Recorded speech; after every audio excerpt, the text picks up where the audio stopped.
신약성경 로마서 1장 1절부터 7절 살아계신 하나님의 말씀을 받들어 읽어드리겠습니다. 성령 음성을 들으시기 바랍니다. 예수 그리스도의 종 바울은 사도로 부르심을 받아 하나님의 복음을 위하여 택정함을 입었으니 이 복음은 하나님이 선지자들 통하여 그의 아들에 관하여 성경에 미리 약속하신 것이라. 그의 아들에 관하여 말하면 육신으로는 다윗의 혈통에서 나셨고 성결의 영으로는 죽은 자들 가운데서 부활하사 능력으로 하나님의 아들로 선포되셨으니 곧 우리 주 예수 그리스도시니라. 그로 말미암아 우리가 은혜와 사도의 직분을 받아 그의 이름을 위하여 모든 이방인 중에서 믿어 순종하게 하나니 너희도 그들 중에서 예수 그리스도의 것으로 부르심을 받은 자니라. 로마에서 하나님의 사랑하심을 받고 성도로 부르심을 받은 모든 자에게 하나님 우리 아버지와 주 예수 그리스도로부터 은혜와 평강이 있기를 원하노라. 아멘.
아멘.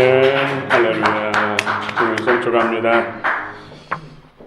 찬양이 굉장히 웅장하네요. 짧고 웅장하네요. 그렇죠? 주님이 기뻐 받으시는 찬양인 줄 믿습니다. 임마누엘 주께서 오늘 또 여러분 가운데 대사를 행하시길 원합니다. 그의 은혜 복을 받으시기 바랍니다. 하나님이 살아계십니다. 오늘 민대 속에 함께 하십니다. 이곳에 주 영으로 함께 하십니다. 그분의 임재 만지심을 경험하시기 바랍니다. 갈망하시기 바랍니다. 복음과 사명의 자세. 여러분 올해 노벨 문학상을 받았는데 혹시 누가 받은 줄 압니까? 가수가 받았습니다. 미국 가수가. 이름은 밥. 밥 딜런 맞지요? 밥 딜런. 그런데 가수가 받았어요. 우리나라만 해도 문학을 하는 분들, 시인들 얼마나 많습니까? 수를 셀 수 없을 정도로 많은데 세계적으로 얼마나 시인들이 많고 소설가들 많고 문학하는 사람들이 많습니까? 그런데 가수가 받았어요. 물론 받을만 하니까 받았지요. 주옥 같은 정수 같은 그런 시 글들, 그 시 평가를 받아서 최고의 문학가에게 주는 상, 노벨 문학상. 그런데 그 사람이 유태인입니다. 유태인. 그 유태인들은 세계적으로 그 인구 퍼센트로는 0.2%가 안 된다고 합니다. 저는 세보지 않았기 때문에 잘 모르지만은 통계학적으로 0.2%가 안 된다고 그래요. 그런데 역사상 노벨 문학상뿐만 아니라 각종 과학상, 평화상 전체 다 통틀어서 유태인들이 33%나 달하는 노벨상을 탔다는 것이죠. 우리나라는 몇 사람 탔죠? 한 사람, 그것도 평화상.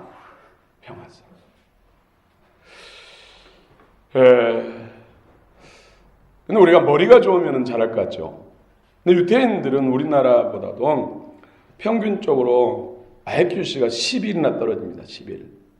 그래서 유태인들은 그 선민족, 그래서 같은 혈통끼리 결혼을 쭉 해오다 보니까 그 머리가 좀 나쁘다고 그래요. 그래서 나쁜 편에 들은다고 합니다. 우리는 상당히 좋은 쪽에 들잖아요. 배그민족 해가지고 나름대로 좋은 쪽에 들어요. 그래서 11, 지수가 11이면 엄청난 수치죠. 좋은데도 노벨상이 별로 없어요. 거의 없잖아요. 뭐가 문제인가? 연구한 사람들이 교육의 문제다. 교육의 문제다. 이렇게 꼬집고 있습니다. 그래서 우리나라 교육이 주입식이고 암기 위주의 교육이 천재를 둔재로 만들고, 유대인들은 교육이 창조적 교육을 시켜가지고 둔재를 천재로 만든다. 이런 이야기를 합니다. 요즘 그래서 우리 교단 차원에서 지금 새로운 교육의 혁명적인 일들이 일어나고 있습니다. 저 2번 가서 교육을 받았습니다만은 그걸 적용하면 참 좋겠다는 생각이 듭니다. 그런데 문제는 신앙교육에도 똑같은 방법으로 적용되고 있다는 것이죠. 주입식, 암기주의. 어떤 면에서 더 신앙이 심각합니다. 여러분 말씀 많이 듣잖아요. 그렇죠? 10년, 20년 동안 들은 설교, 말씀 그 양으로 말하면 얼마나 많겠어요. 책을 써도 몇 권을 쓰다. 그런데 여러분 정작 여러분 그 받은 것을 말로 하려고 하면 몇 마디나 할 수 있습니까? 은혜는 받았는데. 쉽게 말하면 이해는 했잖아요. 이해되니까 고개를 끄덕끄덕하고 종종 아멘도 하고. 이게 이해한 거예요. 이해. 그런데 교회 나가면 다 잊어버리잖아요. 아니 여러분 예배 끝나면 다 잊어버리잖아요. 일주일 지나면은 본문도 잘 모르고 제목도 잊어버리잖아요. 망각도 은혜지만은 꼭 알아야 할 것은 알아야 되잖아요. 그래서 이해하는 것, 이것은 아는 것이 아니다. 여러분, 내가 내 입으로 말할 수 없다면 내 것이 아닙니다. 또 내가 그 삶으로 살 수 없다면 그것이 아는 것이 아니라는 것이죠. 요한일서 2장 3절부터 6절에 큐티에서도 본문 나왔잖아요. 하나님 말씀을 안다고 하면서 행하지 않으면, 하나님을 사랑한다고 하면서 계명을 지키지 않으면 거짓말한 것이다. 아는 것이 아니라는 것이죠. 안다는 것은 말로서 고백되어지고 또 행동으로 사라져야 된다는 것이죠. 이것을 안다. 안다는 것은 열매로 나타나야 된다는 것이죠. 이것이 실제로 내 것입니다. 요한 사도는 특별히 그 부분에 있어서 강조해요. 그래서 요한 1, 2, 3서는 참으로 영적으로 성숙한 사람들이 소화시킬 수 있는 말씀이지, 초보로는 그 말씀을 참 소화시키기 힘들어요. 그럼 여기서 탈피해야 하지 않겠습니까? 이것이 개혁이 아닐까요? 지금 참으로 개혁이 필요합니다. 중세의 루터를 통해 종교 개혁만 필요한 것이 아니라 이 시대에 진정한 개혁이 필요하다는 거죠. 진정한 하나님 말씀을 아는 신앙, 주님과 친밀한 연합 동행하는 신앙, 이것이 진정한 개혁, 신앙의 개혁이라는 것이죠. 오늘 사도 바울은 복음을 위해 택정함을 받았다라고 고백합니다. 여러분, 복음이 뭐죠? 복음의 유래를 보면은 여러분, 페르시아는 지금 이란, 이라크를 중심하는 대제국이었잖아요. 그 바벨론을 멸망시키고 바벨론은 그 넓은 127도 8도 되는 그 엄청난 광활한 땅덩어리를 다시 행정 개편을 하고 정치적으로 제도적으로 개혁을 하고 또 더 확장 운동을 했어요. 그래서 이제는 아시아, 소아시아를 넘어서 저 유럽 쪽으로 진출했다고. 그래서 100만이라는 대군인을 일으켜가지고 마게도냐 쪽, 거기에 바로 그리스잖아요. 그리스. 그쪽을 향해서 이제 정복 전쟁을 하기 위해서 출병을 하는데 좀 그리스 군사들을 만난 거예요. 그런데 그 당시에 그리스는 너무나 페르시아를 대적하기는 너무나 약했어요. 계란으로 바일격으로 불가능한 전쟁이라는 것이죠. 그래서 그리스 백성들은 두려워서 산으로 도망가고 들로 도망가고 죽을 때를 기다려요. 그러나 그리스의 젊은 남자들이, 장정들이 죽기를 각오하고 페르시아와 싸우자 해가지고 전쟁을 한 거예요. 항복하면 목숨은 살려주는데 죽기를 각오하고 항전한 것입니다. 그래서 이 전쟁이 시작됐는데 한 달 정도 지났을 때 그리스 백성들, 국민들은 얼마나 불안하겠습니까? 전혀 불가능한 전쟁을 하고 있으니 얼마나 불안하겠습니까? 근데 한 달쯤 지났을 때 멀리서 한 병사가 달려오고 있습니다. 가까이 성 앞에 와서는 쓰러지면서 하는 말이 승리는 우리에게, 승리는 우리에게. 그러고는 죽었어요. 나중에 그 거리를 측량해 보니까 42.19km를 뛰어왔어. 그리스의 승전 페르시아를 물리치고 그리스가 이겼다, 승리했다, 승리는 우리에게, 이 말을 전하기 위해서 단숨에 뛰어와가지고 목숨을 잃었던 것이죠. 그래서 여기에서 만들어진 말, 승리는 우리에게. 그래서 그 소식을 듣고 그리스 국민들이 서로에게 우리가 이겼다, 우리에게 승리가 우리에게, 이것을 바로 유앙겔리온.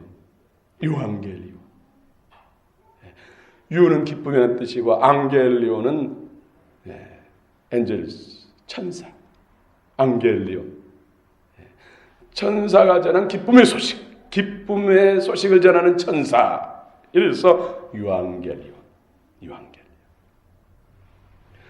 주정 9세기부터는 이 단어를 주로 황제의 탄생, 새로운 황제가 탄생했을 때, 또 황제가 아들을 낳았을 때 기쁨의 소식을 전할 때 유앙겔리온, 또 로마 제국이 전쟁을 해서 승리했을 때 승리의 소식을 전할 때 유앙겔리온. 아무 데서나 누구나 쓸 수 있는 것이 아니라 황제에 국한해서 황제 수하의 군인들이 나가서 승리했을 때, 또 황제가, 새로운 황제가 등극했을 때, 또 황제가 아들을 낳았을 때 국한에서 사용했던 단어가 바로 유앙겔리온, 기쁨의 소식. 그런데 사도 바울이, 복음전도 사도 바울이 자신이 개척한 교회에 하나님 말씀 편지 형식으로 보낼 때 이 복음에 대해서 사용된 단어가 바로 유앙겔리온, 기쁨의 소식. 진정한 기쁨의 소식. 우리 인생들을 저주와 영원한 지옥에서 멸망께서 건지기 위해서 이 땅에 인간으로 오신 예수 그리스도, 십자가에서 대속제물 되주신 주님의 역사, 또 부활, 현현, 이것이 기쁜 소식이고 이것이 가장 인류의 인생의 기쁜 소식이다 해가지고 유앙겔리온을 복음에 표현할 때 유앙겔리온을 사도 바울이 쓴 것입니다. 복음이란 무엇인가? 복음, 오늘 1, 2절 같이 한번 읽어보겠습니다. 로마서 1장 1, 2절 시작. 예수 그리스도의 종 바울은 사도로 부르심을 받아 하나님이 복음을 위하여 택정함을 입었으니 이 복음은 하나님이 선자들을 통하여 그의 아들에 관하여 성경에 미리 약속하신 것이라. 예, 하나님의 복음을 위하여 택정함을 입었으니 사도 바울의 고백입니다. 또 이 복음은 이미 하나님께서 수백 년 전에 천지를 통해서 그 아들 구원 복음에 대해서 예언하시고 약속하신 대로 하나님의 경륜과 때를 따라서 실제로 우리 안에 복음이 오셨다는 것이죠. 사도 바울은 자신은 복음을 위하여 택정함을 받았다고 선언합니다. 복음, 말씀드린 대로 유앙겔리온, 기쁨의 소식. 죄로에서 영죽을 인생도 저주 안에 팔리고 사단의 종돼서 평생 고통 가운데 살다가 영원한 지옥불에서 영원히 고통을 당할 우리 인생들을 예수 그리스도를 통해서 죄와 사망에서 건지시고 예수 그리스도의 새 생명을 주시고 영원한 생명을 주셨다는 이 사실, 이 하나님의 능력, 생명의 능력, 이것이 바로 유앙겔리온. 우리 인류 사회, 우리 인생 개인에 있어서 가장 기쁨의 소식. 유앙겔리온을 사용할 수 있는 하나에만 적용하라면 바로 복음이라는 것이죠. 복음. 최고의 기쁨의 소식. 유앙겔리온 복음을 당시 로마 시대에는 황제를 칭할 때 황제와 관계된 일에만 사용됐어요. 그 외에는 아무나 사용할 수 없었다는 것이죠. 그러나 사도 바울은 황제가 복음이 아니라 진정한 복음은 예수 그리스도, 우리를 위해서 이 땅에 오신 예수 그리스도, 십자가의 구속과 부활, 현현이 진정한 유앙겔리온이다 라고 말씀한 것입니다. 우리 3절 4절 한번 같이 또 읽겠습니다. 3절 4절 시작. 그의 아들에 관하여 말하면 육신으로는 다윗의 혈통에서 나셨고 성길의 영으로는 죽은 자들 가운데서 부활하시는 능력으로 하나님의 아들로 선포되셨으니 곧 우리 주 예수 그리스도시니라. 예, 아멘. 복음이 누구라고요? 예수 그리스도. 예수 그리스도. 그의 아들에 관하여 말하면 육신으로는 다윗의 혈통을 하셨고, 우리 예수 그리스도는 이 땅에 오신 예수 그리스도, 이 땅에 오신 여호와 하나님, 예수 그리스도, 예수와 하나님은 참 인간이요 참 하나님. 왜 인간으로 오셔야 됩니까? 모든 사람이 죄를 범했기 때문에 죄인이 죄인을 대신해서 죄를 속량할 수 없기 때문에 죄 없는 인간이 필요했는데 이 세상 인간은 한 사람도 죄 없는 사람이 없기 때문에 하나님이 죄 없으신, 죄를 전혀 모르신 하나님이 인간이 되셔 오셔야 할 이유가 거기 있는 것입니다. 그래서 다윗의 혈통, 약속을 따라 유대 지파 다윗의 뿌리에서 메시아가, 인류의 구세주가 오신다. 선지자를 통해서 약속한 대로 오신 거예요. 인류의 대속의 제물이 되시기 위해서 인간의 몸이 필요했던 것입니다. 그분이 바로 예수 그리스도입니다. 인류의 대속 제물이 되시기 위해서 죄 없는 사람의 피가 필요한 것이죠.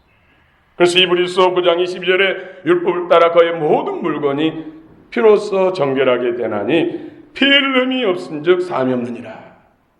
네, 죄는 피가 속한다. 그 피는 어떤 피예요? 거룩한 피, 성결한 피, 죄가 전혀 없는 피. 그래서 레위기 17장 11절에 육체의 생명은 피에 있음이라. 내가 이 피를 너에게 주어 제단에 뿌려 너희의 생명을 위하여 속량하게 하였나니 생명이 피에 있으므로 피가 죄를 속하느니라. 예수님의 피 속에 누구의 생명이 있습니까? 하나님의 생명이 있어요. 잃어버린 죄로 인해서 저전에 팔리고 잃어버린 생명을 다시 찾기 위해서, 다시 회복시키기 위해서 하나님의 생명을 피를 흘려주신 것이죠.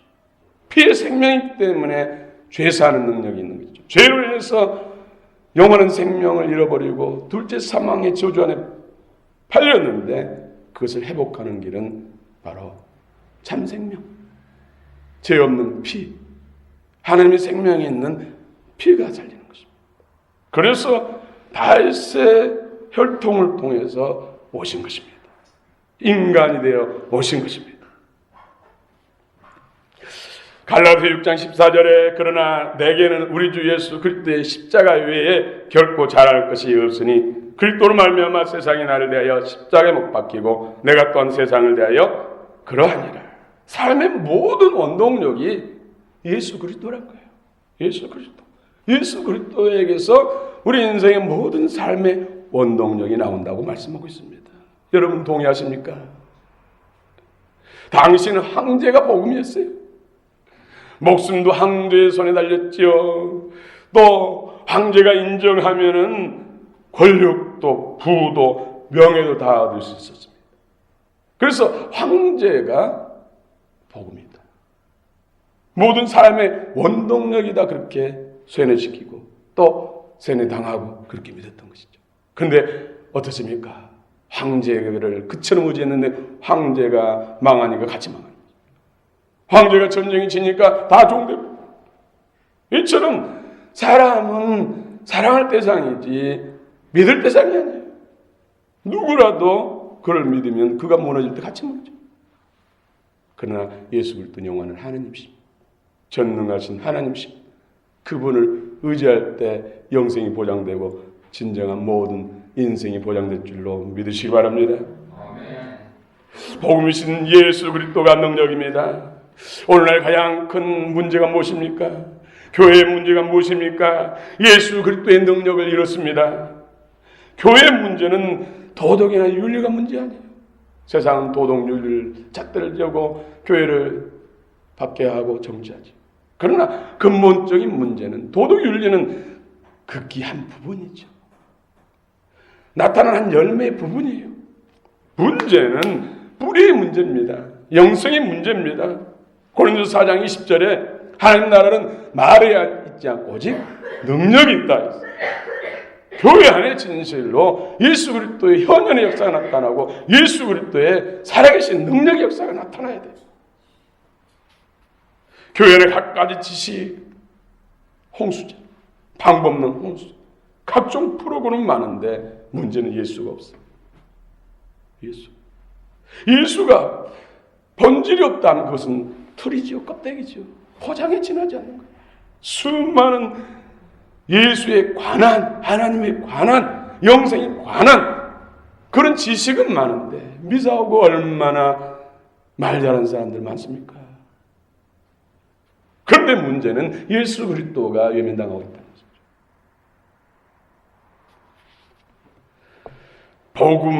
복음은 많은데 복음의 능력을 있다면 그것이 복음이 아니란 거예요. 사도행전 3장 6절에 베드로가 이르되 은과 금은 내게 없거니와 내게 있는 이것을 내게 주노니 나사렛 예수 그리스도의 이름으로 일어나 걸으라 하니까 어떻게 했습니까? 나면서부터 한 번도 서지도 못하고 걷지도 못했던 자가 서서 뛰면서 찬양하면서 하나님께 영광 돌리며 구원을 노래하잖아요. 왜요? 복음의 예수님이 나타나니까, 예수님의 능력이 나타나니까. 이것이 복음이라는 것이죠. 말로만 복음이 아니라 복음의 능력이 나타나야 그것이 복음이라는 거예요. 우리는 참 복음을 사모합니다.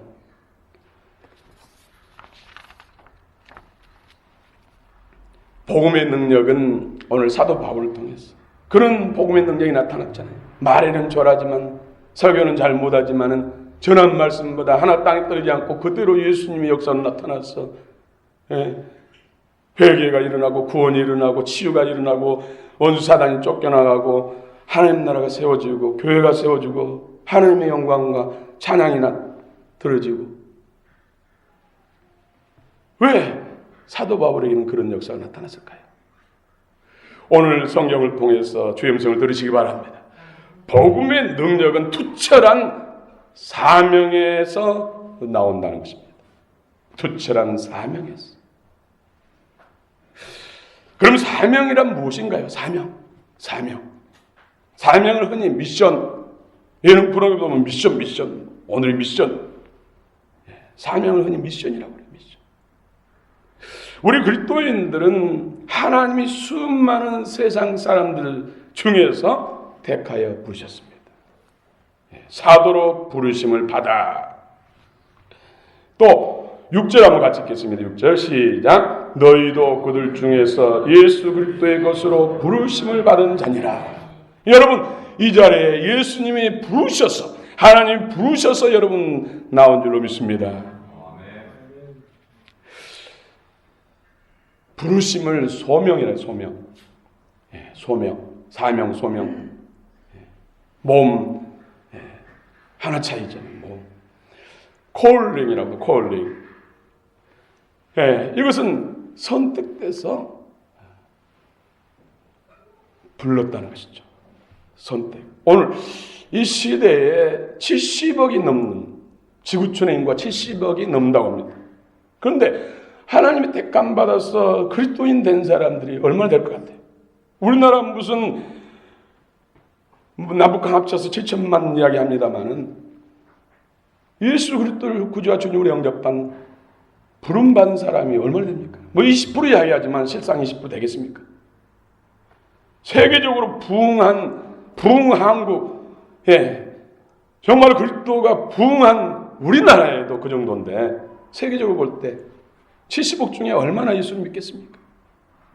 여러분, 그런데 여러분이 하나님 앞에 택함받고 선택되어서 부름받았다는 것, 이 얼마나 기적입니까? 여기에 대해서 여러분 감격해 본 적 있습니까? 여기에 대해서 감사해 본 적 있습니까? 여러분이 만약에 지금 알지 못한 신에게, 우상에게 오늘 또 경배하고 있고 복을 구하고 있다고 생각해 보세요. 잘못된 이단 사입에 빠져가지고 멸망길로 가고 있고 참 하나님 참 메시아가 아닌 것을 메시아처럼 잘못 믿고 있다고 생각해 보세요. 얼마나 끔찍스럽습니까?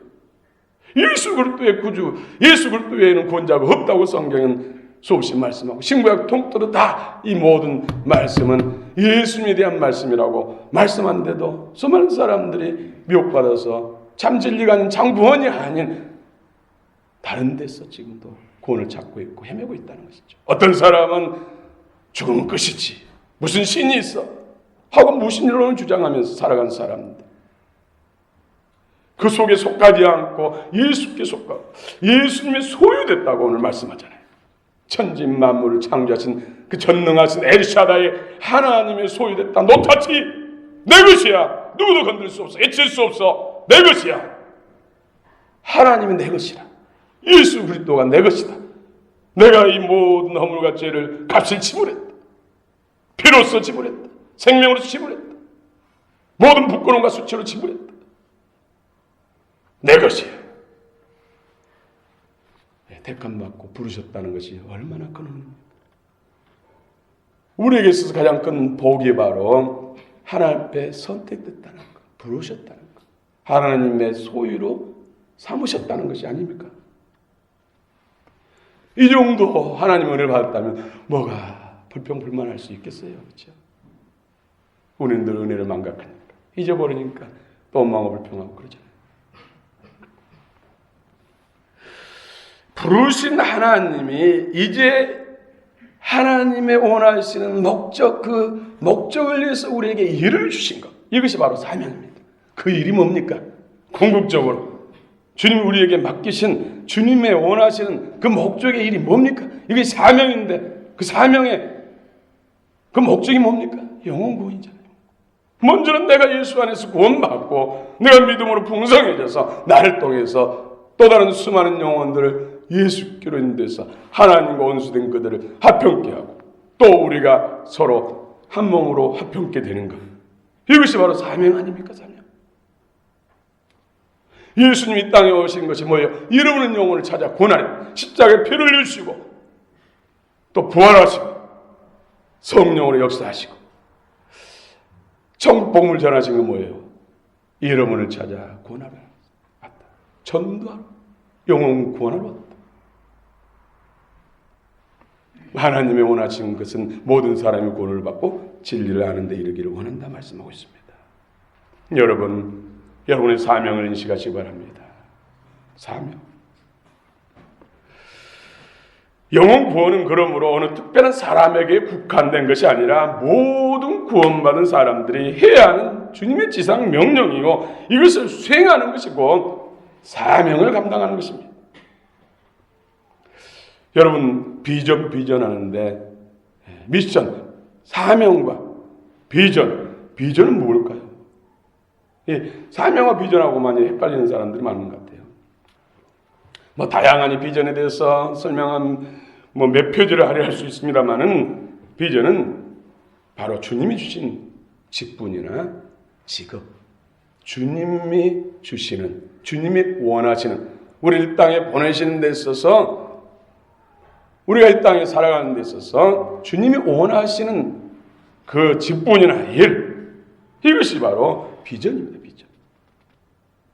에베소 4장 11절에 그 어떤 사람은 사도로, 어떤 사람은 선지자로, 어떤 사람은 복음 전하는 자로, 어떤 사람은 목사와 교사로 삼으셨으니, 이건 직분이에요. 교회 안에서 직분, 영적 직분이잖아요. 여기도 찬양들이 있고 또 갖가지 봉사자들이 있잖아요. 하나님의 주신 재능, 탤런트, 은사를 따라서 일들 감당하죠. 그래서 노래를 잘하는 사람은 찬양대, 또 하나님 앞에서 찬양으로 영광 돌리기를 원한다면 찬양대, 또 가르치는 은사를 받은 사람들은 배워서 가르치는 교사로, 또 있고서 리더로. 그러므로 사실 이런 직분들 결국은 뭐예요? 생명을 구원하는 일, 생명을 살리는 일, 영혼을 구원하는 일이 아닙니까? 그래서 사명이죠. 비전은 내게 주신 재능을 따라서 하나님이 주시는 직분이나 직업도 말 잘하는 사람들은 법조계라든지 정치계라든지 또 방송계통에서 일하잖아요. 그렇죠? 또 창작의 어떤 재능이 있는 사람들은 건축이라든지 기계라든지 또 예능적 감각들, 또 직접 가르치는 교수, 교사, 선생, 또 스포츠인, 예술인, 사업, 경영 등등 다양한 하나님이 주신 재능을 따라서 직업을 하나님이 주셨다는 것이죠. 그런데 그는 모든 것들이 내 명예와 영광과 나의 어떤 안위를 위해서 사용한 것이 아니라 그 모든 것을 잘 개발해서 하나님의 영혼 구원, 하나님 나라 확장. 오늘 뭐라고 했습니까? 그리스도의 몸을 세우려 하심이라. 에베소 4장 12절에 보면은 그리스도 몸을 세우려 합니다. 내가 세워지고 나를 통해서 또 다른 사람이 세워지고 그러면서 하나님 나라는 계속 확장되고 부흥하게 되는 것입니다. 하나님은 우리를 세상에서 택하여 부르셔서 비전을 주시고 사명을 감당해 하십니다. 사명은 전도, 영혼 구원입니다. 오늘 본문이 주는 교훈입니다. 사도 바울의 부르심과 사명. 바울 사도는 자신을 예수 그리스도의 종으로 부름받았다고 고백합니다. 다시 한번 1절 한번 읽어보겠습니다. 1절 시작. 예수 그리스도의 종 바울은 사도로 부르심을 받아 하나님의 복음을 위하여 택정함을 입었으니. 예수 그리스도의 종. 이 종 원어를 보면 둘로스입니다. 둘로스. 둘로스는 사실은 노예란 뜻이에요. 노예. 그래서 종 그러면 서번트. 종 그러면 조금 더 등급이 높은 그런 이미지가 생각나지 않습니까? 서번트. 둘러서 노예는 슬레이브. 예. 사도 바울은 스스로가 자신은 예수 그리스도의 노예입니다 라고 고백합니다. 여러분은 예수 그리스도의 누구십니까? 예수 그리스도의 신부, 제자. 여러분 스스로가 나는 예수 그리스도의 노예입니다, 둘러습니다 라고 혹시 고백해 본 적 있습니까? 제가 말씀 묵상하면서 억지로 주님, 저는 주님의 노예입니다. 기꺼이 노예입니다. 노예가 되기를 원합니다.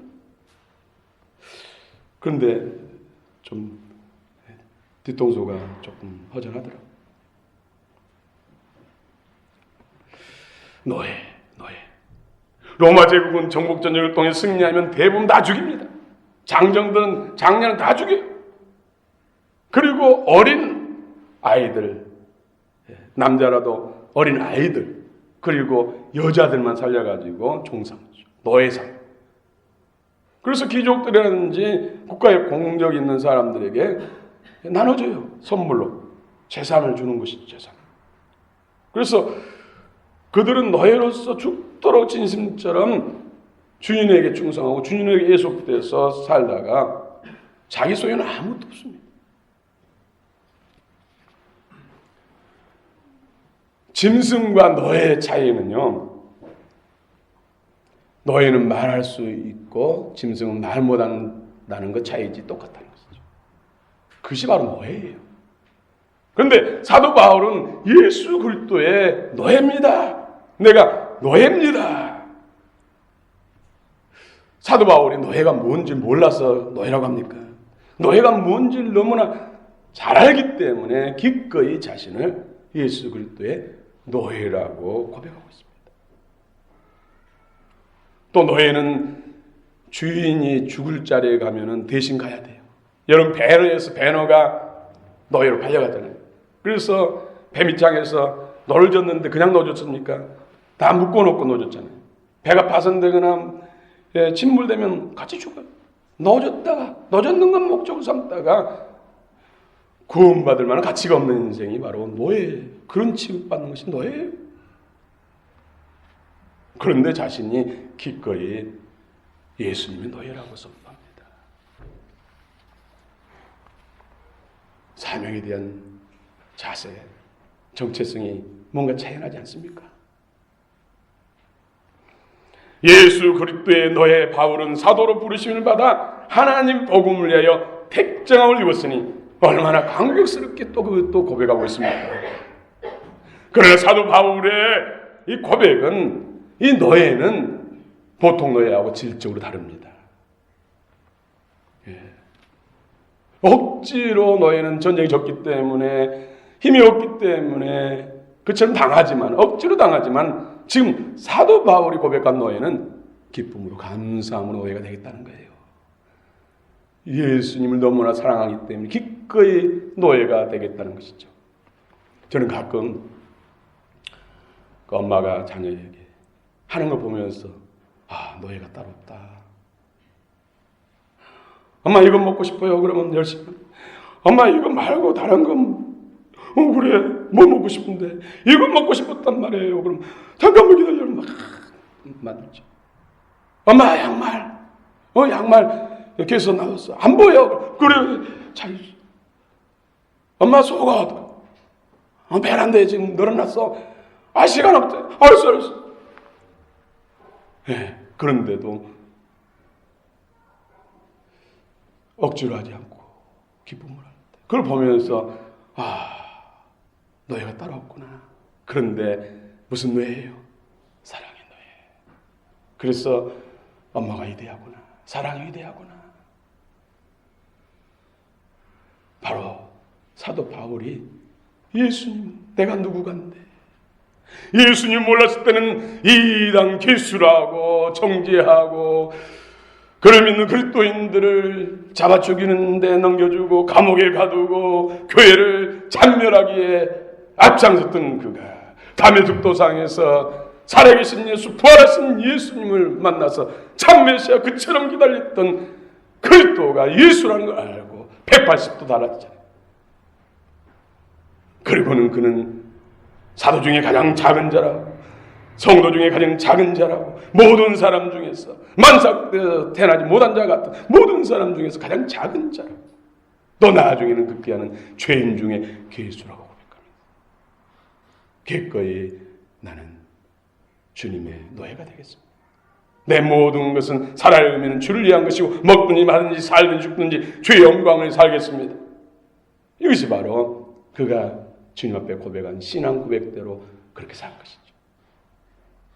이 사명에 대한 인식, 사명에 대한 자세가 바로 사도 바울을 바울되게 한 것입니다. 여러분, 사도 바울을 위한 그리스도의 십자가의 그 은혜가 우리하고 차이 납니까? 사도 바울은 예수님이 십자가에서 피를 사도 바울을 위해서는 한 바가지 흘려주시고 우리를 위해서는 한 방울 떨어주셨습니까? 사도 바울을 위해서 흘리신 주님의 사랑, 헌신, 희생이나 우리나 매한 가지입니다. 차별이 없습니다. 유대인이나 이방인이나 사도 바울이나 오늘 우리나 차별이 없습니다. 사도 바울이 위대한 것은 바로 사명에 대한 그 특별한 자세라는 것이죠. 여러분은 예수 그리스도에 뭐라고 고백하기를 원하십니까?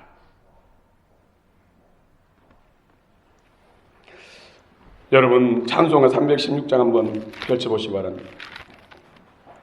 찬송가 316장.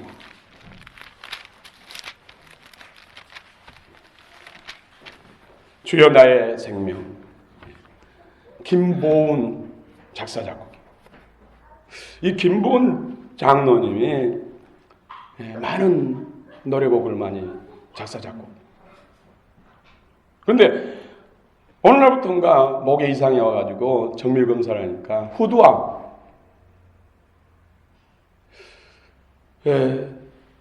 더 악화되기 전에 빨리 수술해야 됩니다.